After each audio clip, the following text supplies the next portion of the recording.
Good morning. How are we doing? So I'm worried I'll be able to keep this up after the summer holidays and being a bit more laid back with time, whereas work is ramping up for a lot of people, especially teachers, in a lot of the times. How many evenings are we like? Let me just have a look.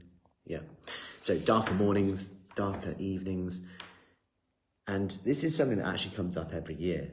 And I always say in this moment that if you're doing it now, number one, if you're doing it now, just keep going and don't worry about the future. Because actually, although that sounds like ignorance is bliss, I'll come on to that in a second.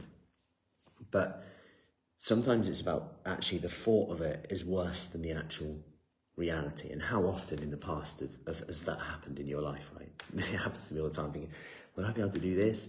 You still got through it and did it. So it's a good reminder that there's probably evidence there that you do it again. So if you've done it before, there's no reason why you can't do it again.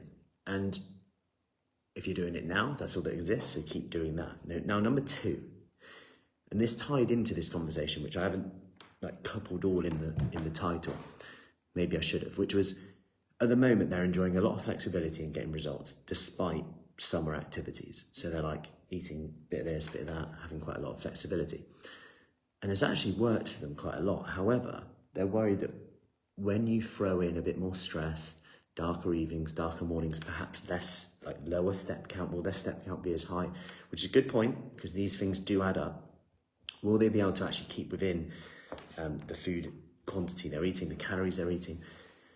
And this was something that we went over and actually said, actually it might be easier because you're going to be busier. I know in a different way you could argue you're busier in summer in some cases because they're here, there and everywhere. But actually when you're busier at work, you might just find actually Parkinson's law, as it's called, you fit the task to the time a little bit more meals when it comes to your meals. Actually, so where this forces you to be more planned, you might actually find it easier because actually then you have fewer decisions to make because you can then say, my breakfast is going to be this, my lunch is going to be this, my evening meal is going to be this. And the really interesting thing is that I've had some people say, I can't wait to get back into routine because my eating improves. And I've had other people say, oh, I'm dreading going back because I'm not sure I'll be able to keep up what I've started it. And I think then it becomes a case of, okay, don't stress too much about being as perfect as you were. If you were really good at a certain stage and then something's changed and you're trying to keep up with that, go to facts. And here's what I mean by that. Let's say you were making real nice homemade bread, homemade big nice salads every day and stuff like that. It goes to darker evenings, darker mornings. Actually, if you looked at the nutritional content, sometimes a good old tuna jacket potato, sweet corn, maybe a little side salad or some veggies if you want something a bit warmer on the side of that, might just match the calories, might just match the protein, pretty much will match everything on that and actually be warmer, more satisfying, and it's really quick and easy.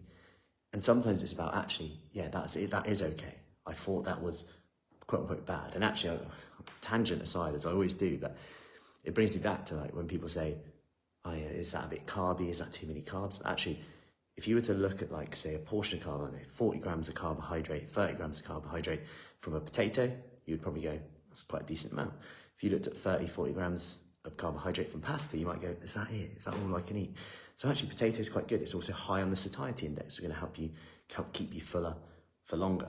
And someone I spoke with someone else in a similar situation was having worst case scenario plan. So number 3 here would be, rather than just go, I'll go no time, bowl of cereal, and then mentally you think, F it, sod it, or whatever it is, just picking, snacking, F it, sod it. Not there's anything wrong with doing that from time to time, but if that mentally makes you go, oh, let's have a bowl of cereal, and then you're hungry again in an hour, actually have a look at some good ready meals. I know you might go, oh, that's really bad, but what's the alternative? Always consider that.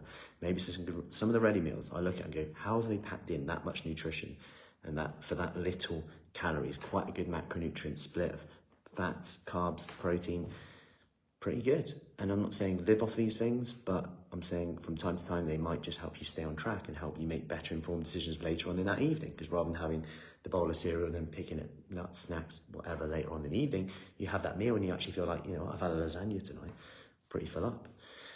Rather than going, I've already had a bit of cereal, haven't I? But then your calories are skyrocketing. because the food volume isn't the same. The water content in the meal isn't the same, which has a big impact on how full you are. So I hope that helps. And I hope that's a few things to think about when going into it. Number one, remember that if you're doing it now, just keep going. You're doing it now, that's the only thing that exists. Show up and keep going. Don't worry about the future. Often our thoughts about the future are worse than the reality. Wi-Fi issues this morning. Number two is actually being more planned might just make it a bit easier. Being more busy might just make it a little bit easier.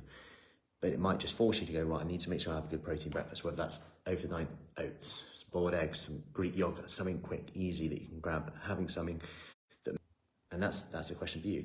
If you prefer to fast, then fast, that's fine.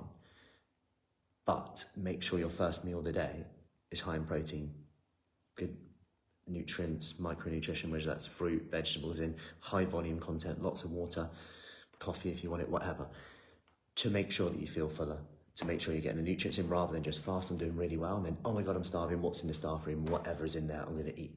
That's what we want to avoid.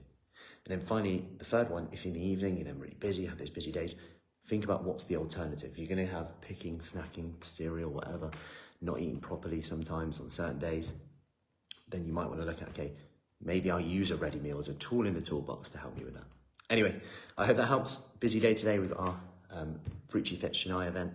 We bring everyone together, Chipping and Marlborough devices, have some fun, get together, good workouts, bit of fun and games, prizes, you name it. And I'll see you later. Take care. Morning, Jill.